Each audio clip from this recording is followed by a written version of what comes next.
And welcome to the Radical World podcast. I'm Jose Leal, and today I've got Susan Basterfield as my person to talk to, which I love the idea of because we've had a number of great conversations over the years, thanks to our great and wonderful friend, Doug Kirkpatrick, who decided that we needed to talk some years ago. And I just wish we had more time and more frequency of these conversations because every time we've had an opportunity to talk, I've loved it. So thank you for joining us, Susan.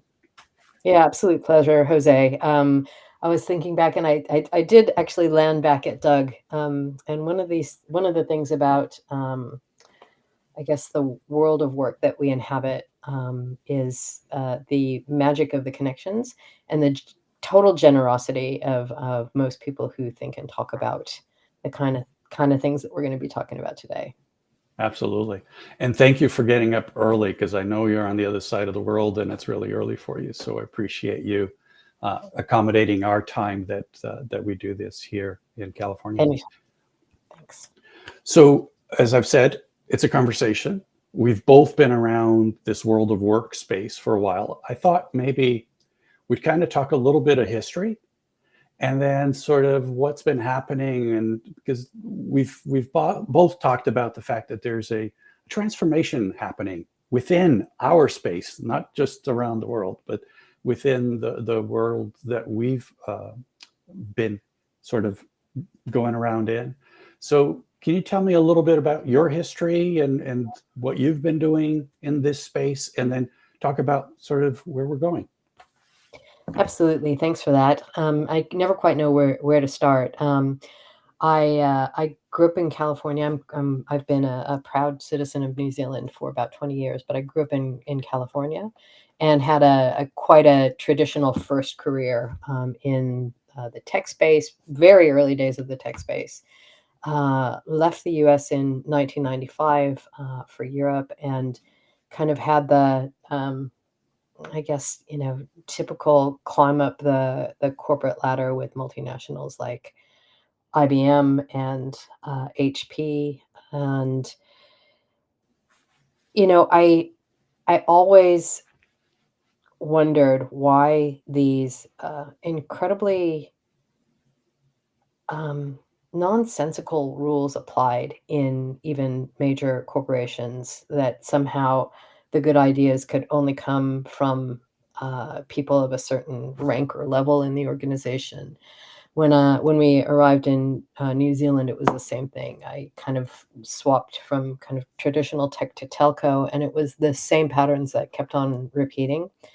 And I was going through a transformation of my own and figuring out how, with the power that I held, to disintermediate this and kind of start to test some of my hunches around what it could be to create a workplace where everybody's, um, you know, ideas and thoughts could kind of feed into the mix of what we were trying to manifest in the world. And it would always like reach a certain level and then and then start getting slammed down because, of course, as we know, people with the ultimate power in organizations uh, don't have a compelling reason to change the system. And so, about 10 years ago, I walked out of the corporate office for the last time, just around the time that Reinventing Organizations had been published. I fell in with a group of really interesting social entrepreneurs here in Wellington called Inspiral, and you know, really challenged a lot of assumptions that I had around myself in terms of my willingness or not to be an entrepreneur, but found that practicing with people who were trying to figure out how they could move from working for the man in order to do the work that mattered to them, to being able to do the work that mattered to them full time. And understanding, I think, instinctively that organizing around that required a different set of skills, a different set of practices.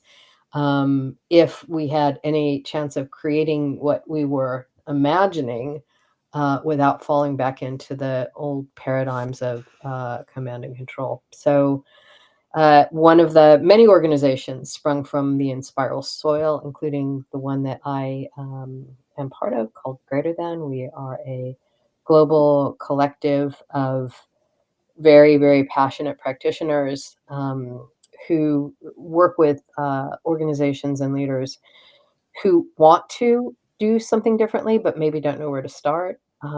Because even to this day, there aren't a lot of kind of great alternative examples in the popular zeitgeist. And what I've learned over the years is that there's no one way, and it's the courage to practice that is the linchpin to creating the possibility for what might be. Well, thank you for sharing that. I think about myself, and it's about 10 years as well, Mm, that since I've kind of, it's been longer since I've left corporate, but I've done mhm, a couple of startups in between and then ceased all of that about 10 years as well. And you talk about the practices and so forth. And I think for most of us, that's sort of where we started, was how do we do things different? And over the last 6 months or so, Matt and I have really, along with our community, have really started to realize that as much as those practices are the way we can do things different, that we're thinking that the practices themselves are seen differently depending on what your lens is. And that from a Do you have an example? traditional, Yeah. yeah. So we often talk about how people look at ownership of a business as an example, right? And when you're a boss, I've owned my businesses many times, right? And your mindset is, this is mine, Mm, right? This is mine. And so it working with someone, even when you have great relationships with your colleagues who are your employees, um, you end up having this mindset that says, well, this is mine. I'm the one that has to protect it. I'm the one that needs to sort of mm. guide all of this and so forth. Absolutely, and I've seen that shift just slightly to the to the left or right, where all of a sudden the owner, believes they become enlightened, and it's like, "Oh, no, I want everybody to act like a boss," and I feel like that is also so disingenuous because Right. you're asking people to, "Oh, act like an owner." Well, you're not the owner, and you don't reap the benefits of ownership, so how do we actually get real about this stuff? This is what I'm so fascinated about. Um, Willful Blindness by Margaret Heffernan is a book that changed everything for me when I read it 3 or 4 years ago, about how I think what you're saying here, the water that we swim in is so transparent that we don't even notice it. And I think that one of the practices that isn't like a practice of transformation or a practice of changing something systemically is how can we start to really notice the actual thing that's happening and name it? Because when we name it and talk about it, it gives us actual options to decide to whether or not to do something with it. And for us, that naming happened last year where we realized, I mean, it happened earlier when Matt coined it in the book, Radical Mm, Companies. But it really took after the book, for us to realize that what we were talking about when we talked about the fiat world, the fiat lens, was that it was a world where the idea of control, of force, of manipulation, of coercion are a standard thing. They're just normal. This is the way we live. And we've grown to accept it because every generation has been taught this is the way the world is.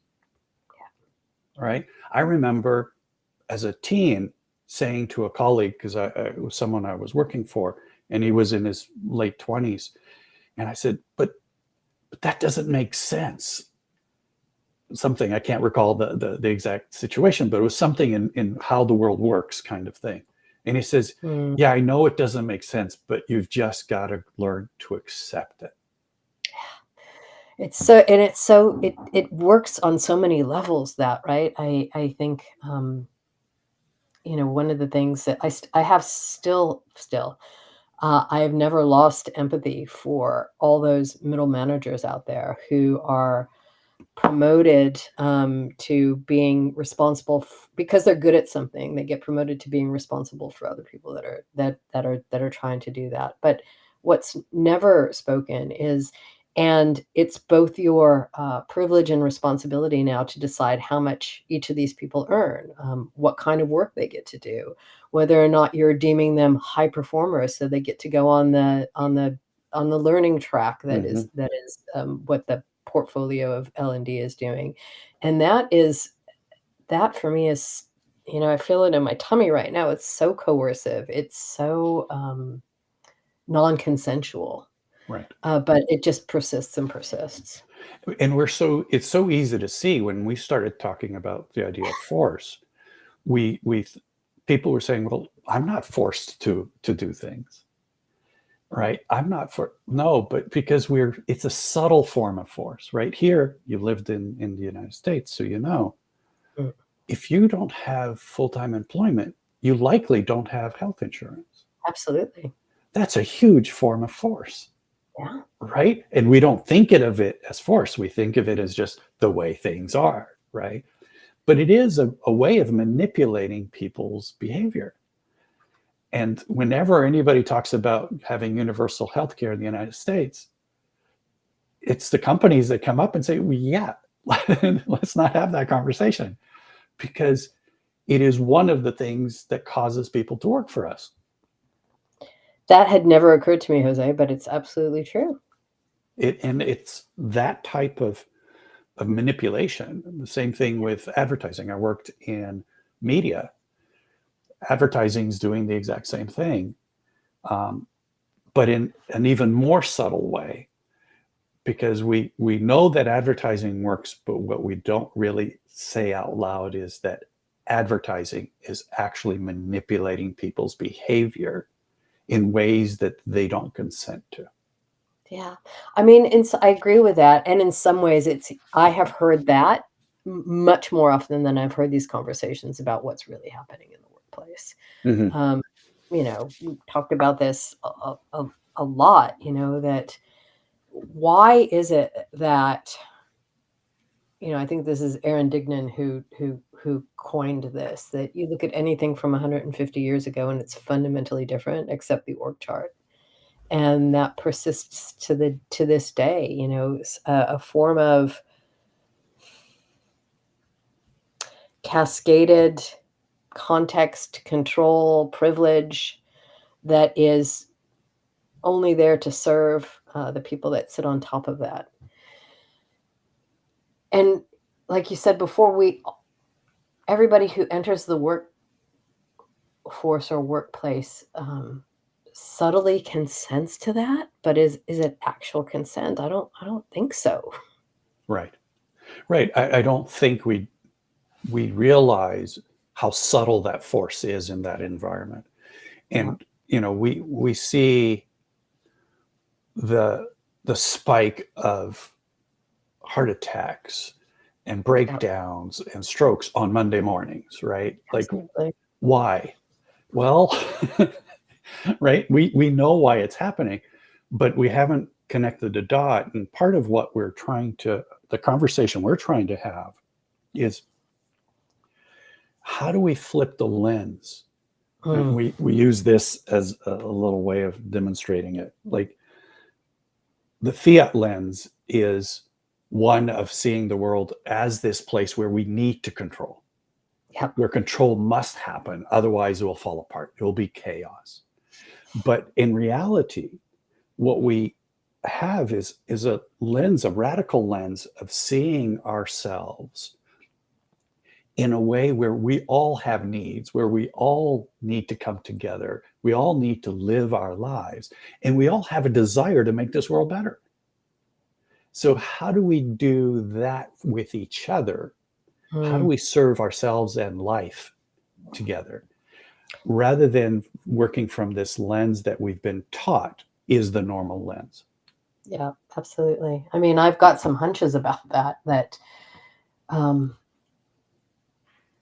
come from complexity theory and how Dave Snowden talks about, the Cynefin model and this. I don't know if it's unwillingness or I think it's an uncomfortableness Mm-hmm. of sitting in the space of complexity, where just because something worked one way once is no predictor that it will happen that way again.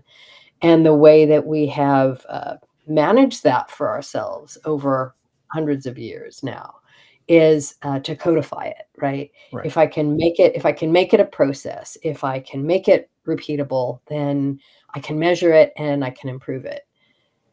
Yes, and the flip side of that is that how much innovation does that limit? How much potential does that leave on the table? How much pain does that cause? Because we are not willing to sit in the space of what is the unique thing that's emerging for us right now, and poking and prodding and experimenting in that space. It's rather, no, we need to put it over here because my head's going to explode, probably the owner or the person with the most power. And if we put it over there, then everything will be okay. Well, it doesn't work that way, right? Life and living systems don't work that way, right? You mentioned like living systems. How can we move from this lens of control to this lens of life-giving, Mm-hmm. right? Exactly. It's really fundamental.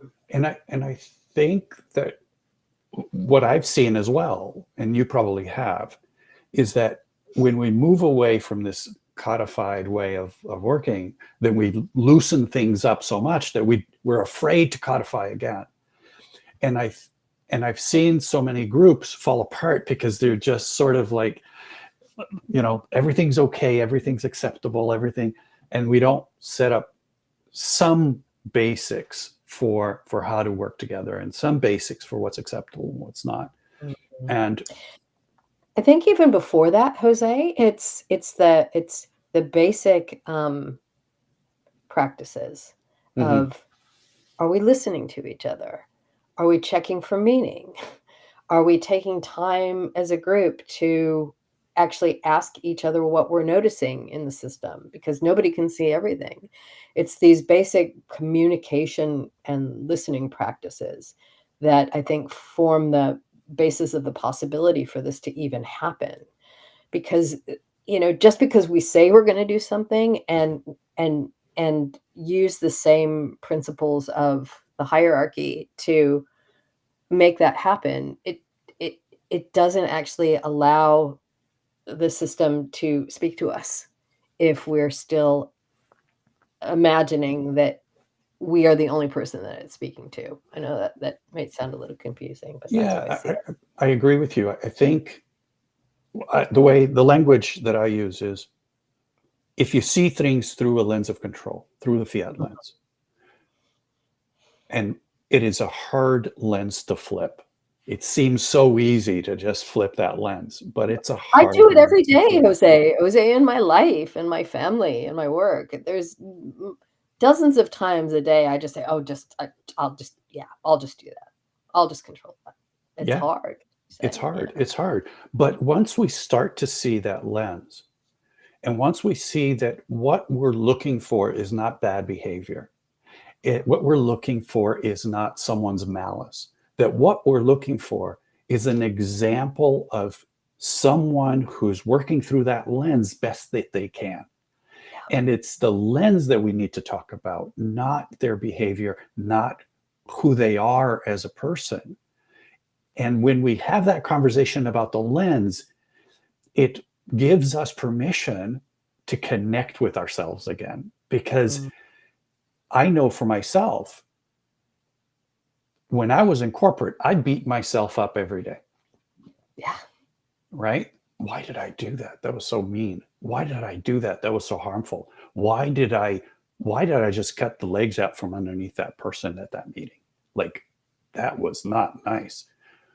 But I knew that that's the stuff you had to do to survive in a corporate environment. Yeah, I And mean, the system is created to reward that kind of behavior, right? The system is created to cause harm, and I know that that's quite a provocative statement, but I really, really believe it. The systemic infrastructure is there to make it essential for you to have done the things that you did that caused you pain.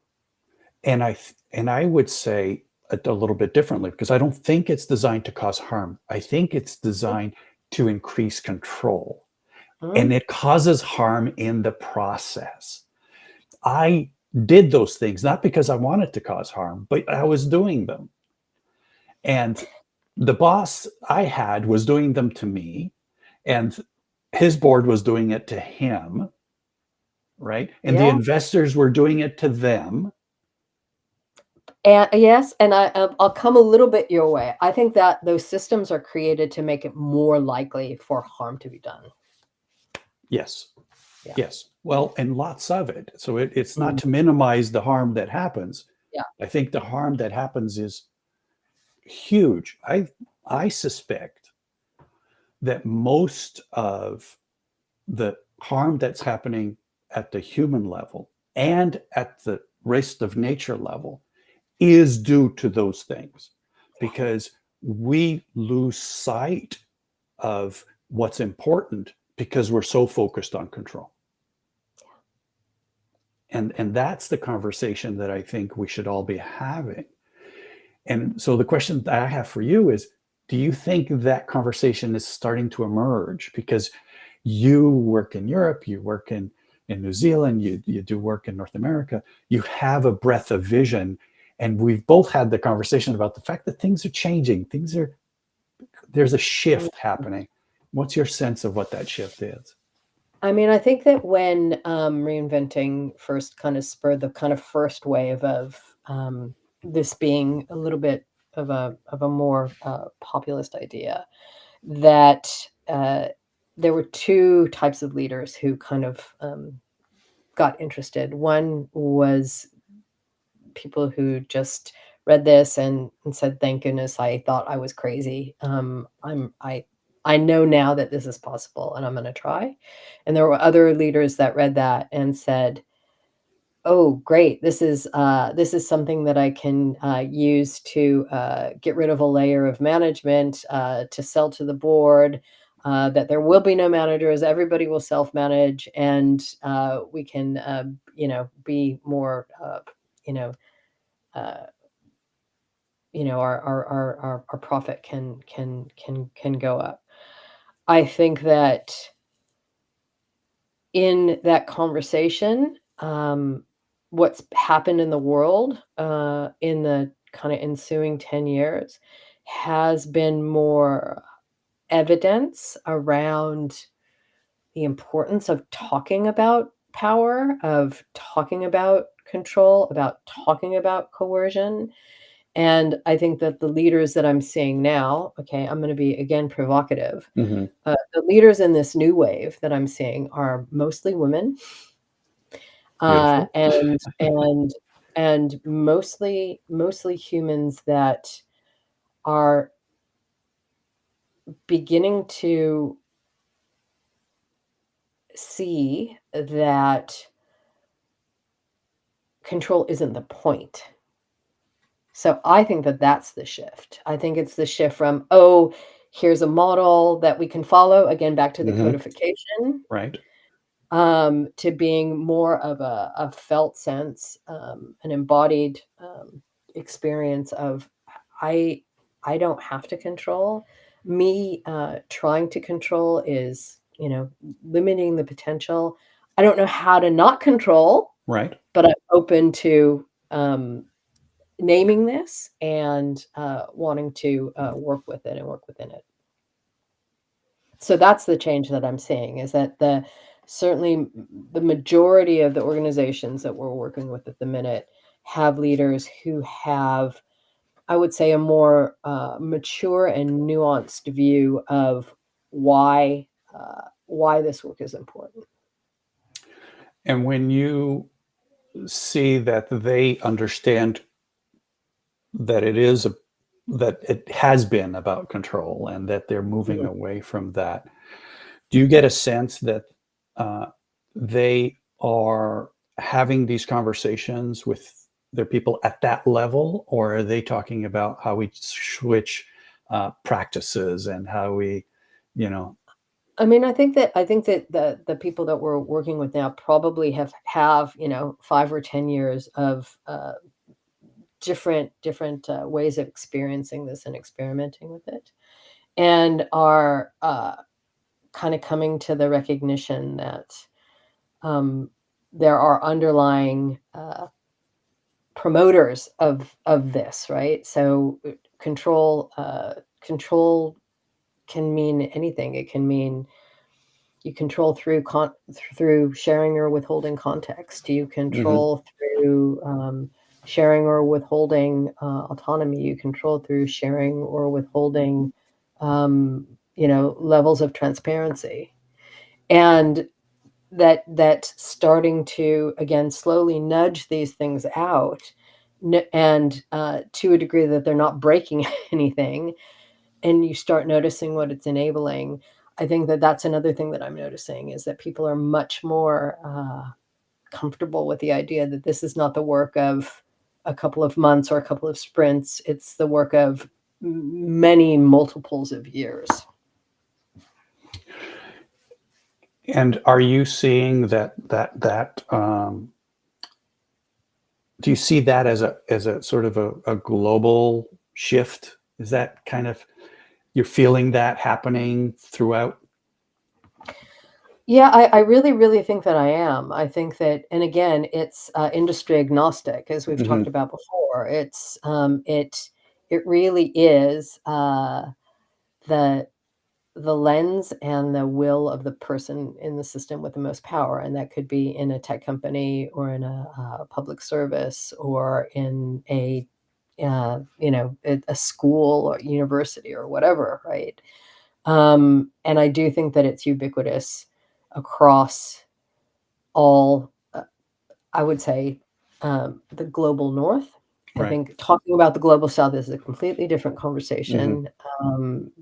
It has been very resonant for me in terms of, um, yeah, it's another conversation. But Well, yes, definitely actually, the global north. I want to go there for a little bit because I've been working with folks in South America, Mhm. Brazil, not so much South America, Mexico, Colombia, Venezuela, um, and and I have this feeling, and it's a feeling not I don't have any proof of this, but I have this feeling that they're ready to leapfrog us. I hope so. They That's exciting. they have they've never bought into the full control process. They've been inefficient corporations because the leadership and the workers have never bought into the same level of coerciveness.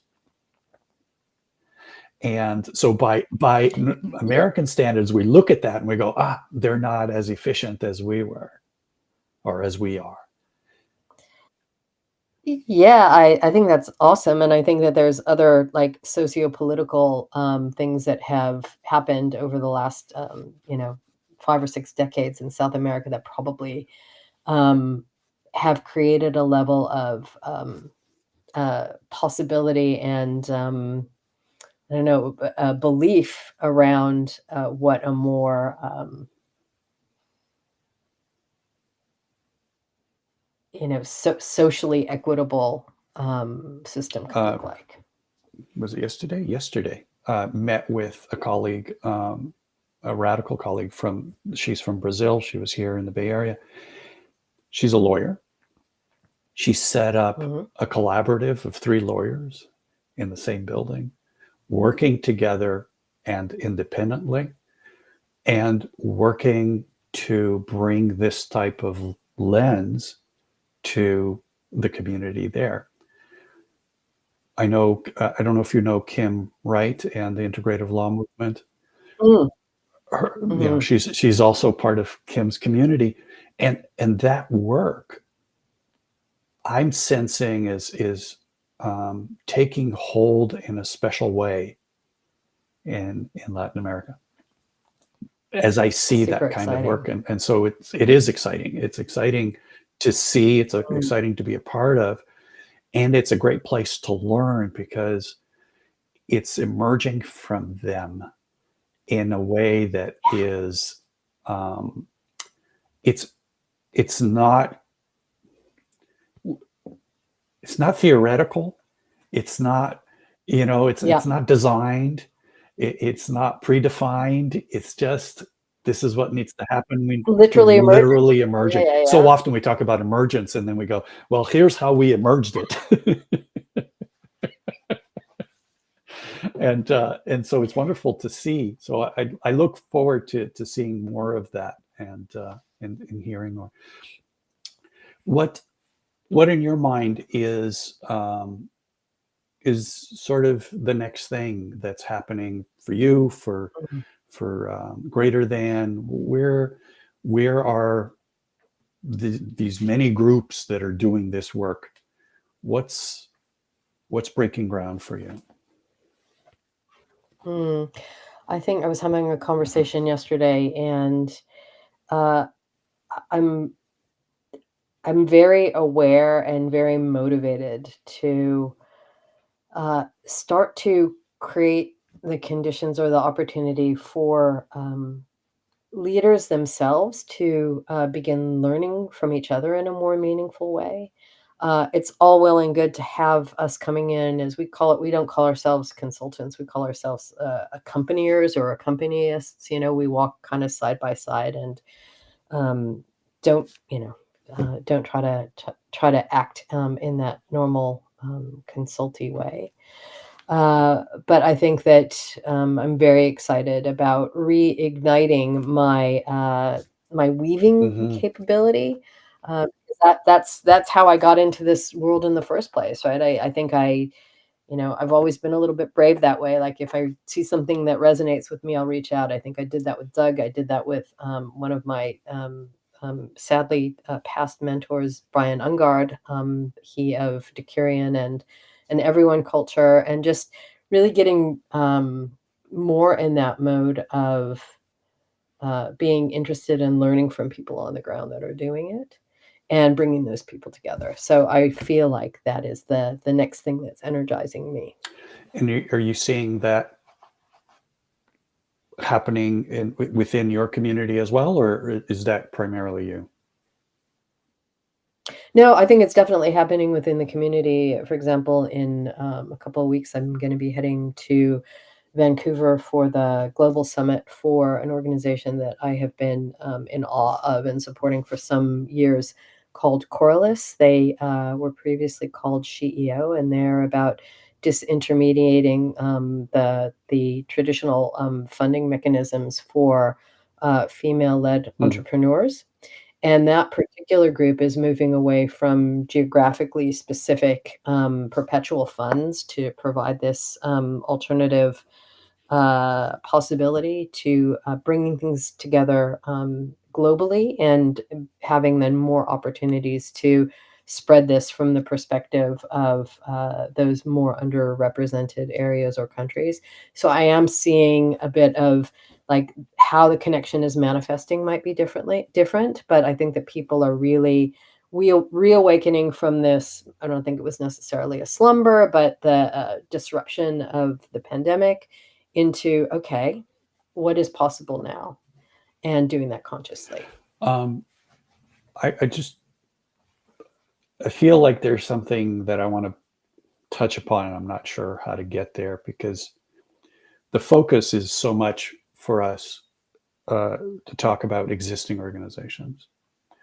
And I Mm, have this sense that this change is actually really going to happen primarily with the founding of new types of organizations, the creation of, and a movement towards that.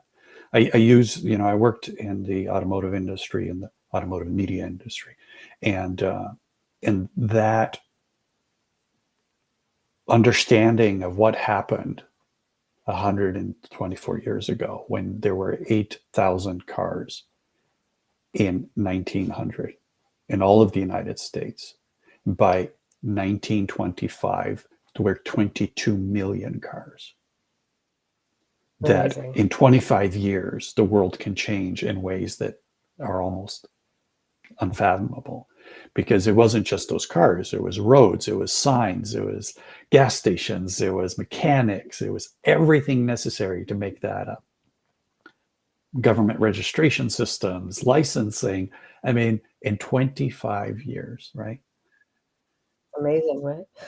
I mean, I've had that hunch for a while too, Jose, and tried a lot of different things, and, even wrote a few books like Reinventing Scale Ups and how can how how can this option or possibility be enlivened for people who are just starting things. And um, the reality, and I think that that connects to the story I just told about Mhm. Corliss, is that because the current mechanisms for funding are reliant on a traditional Control. model of equity and control, it's really, really hard. It's really, really hard, and it's maybe even it's a different scale, right? When you're in a startup, when you're just starting something, when until you get to about 20 humans, if you're a good person and a good communicator, you can manage that. Not necessarily control it, but be able to see the system through the lenses of everybody who's contributing. It's when you take that leap, it's like that is the point where people fall off the cliff and just, okay, we just need to hire middle managers or put in some levels of control and management because this is just too much. And I think that reaching organizations at that point where but again, I don't wanna make this a negative thing, but, organizations that are growing, do they have time to invest in actually reinventing how they're doing things? And it's it's gonna take attention from a lot of different perspectives, for that, I think for your dream to take hold, but all it needs is a few, right? All it needs is a couple of dozen who have done it, who can talk to others in their position about how they did it and what they did to start to create the conditions for that Mhm. exponential growth. And because there's a lot So more I think companies, people are there are a lot more companies getting mm, started every day, right? Than there absolutely. are, the big corporations that we chase after, as many consultants chase after, right? Um, we're That's kind of right. wrapping up to the end of our time here. Did you, is there anything you wanted to say that you thought, oh man, if I don't say this while I'm talking to Jose, I'll kick myself? Um, No, I think I'm good. I've really just enjoyed how we've just been jamming and going back and forth. And I think that conversations like this are also incredibly important. And so I'm just so grateful for the invitation to come and share what we're seeing because that's really what we're doing. And I think the lens metaphor is a great one, and I'm gonna steal that. don't steal it, take it. it's Take it's it. yours to have. It's ours, hopefully ours to learn from and use. That's part of Absolutely. this conversation. I want to say something personally. I've admired the work that you guys have been doing, that you've personally been doing, and many in our circles. Um, I personally know how hard it is to do this work, because as much as it looks and sounds exciting, there's a lot of times where we're struggling and we're trying to figure out how to make it happen. And I know you've recently had the loss of your mom over the last couple of months, and the time that you spent with her. And I know that for us, balancing life and balancing work as this thing that doesn't really exist, but that conversation, I think it is due to people like you and the effort that you put in to helping grow this, helping understand this, helping do this work, and making the effort that you do, and putting the energy that you do. And I want to thank you personally for that, because I think it's people like you that are changing the world, and it's not an easy thing. And so that's Thank why you, I would Jose. call you a radical, just for being that. And I appreciate that. Thank you. Thank you very much. Can't wait to see what happens Absolutely. next. And can't wait to keep talking more. So thank you very Absolutely. much, Susan. It's been a pleasure. I've enjoyed Thanks. it, and we'll see you soon.